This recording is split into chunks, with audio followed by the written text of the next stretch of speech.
भारत भली एक कृषि प्रधान देश रे चाषींको पाई अनेक योजना कार्यकारी होईछि। चाष करिबा पाई चाषीटीए धार करज करिथाए, एणु सरकार चाषींकु सुधरे ऋण मध्य जोगाई दियंती, किंतु विभिन्न कारणरु चाषीटीए एही ऋण सुझी पारि नथाए। अनेक समय रे वर्षा अभावरु किंबा अदिनिया वर्षा जोगु चाषी मुंडर झाड़ तुंडरे मारी करिथिबा फसल नष्ट होई जाइथाए। एहा परे ताकु आर्थिक समस्यार सामना करिबाकु पड़िथाए। चाषींको एही कष्टकु देखि राज्य सरकार बड़ घोषणा करिसंती।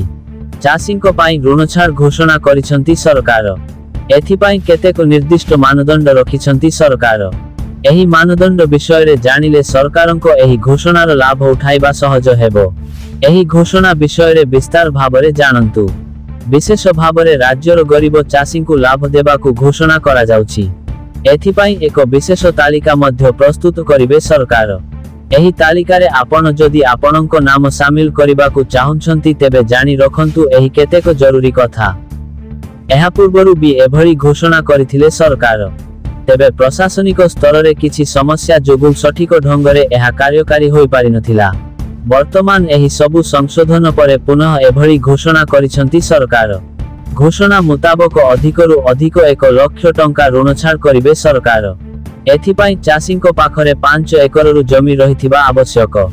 एही वर्गर क्षुद्र चाषी ही एहार लाभ पाइबे। एथिपाई आपणंकु जमी संबंधी दस्तावेज, बैंक पासबुक, पासफोटो, आय प्रमाणपत्र आदि आवश्यक। प्राथमिक भावरे केवल उत्तर प्रदेशर चाषींको पाई एही घोषणा करा जाइछि। तेबे परवर्ती समय रे अन्य राज्य रे मध्य चाषींको पाई ऋण छाड़ घोषणा हेबा नै जातीय मीडिया रे आलोचना हेउछि।